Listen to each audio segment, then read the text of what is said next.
I'm going to be showing you how to set up and use iOS 18's new health app features. So with the new update, iOS 18 has brought forth some new health app features. So let's get right into it.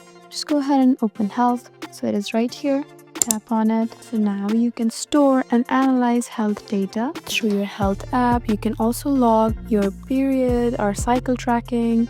There's also the step tracking. You can also choose to share your data with someone. So just go ahead and tap on sharing right here and tap on share with someone, and you'd be able to share your health information with someone. You can also choose to ask someone to share. You can also share it with your doctor. There's also the option for that. So once you tap on browse, you can see all sorts of health features. There's activity, body measurements, cycle tracking, hearing, heart, medications, and many more. You can also choose to add devices. Just go ahead and tap on add account and you can add some location services. You can add a different device. These are some of the new iOS 18 health features. I hope this video was helpful for you. Please subscribe to our channel if you want more helpful tutorials like these, and leave a comment down below to let us know what sort of videos that you would like. Thank you for watching.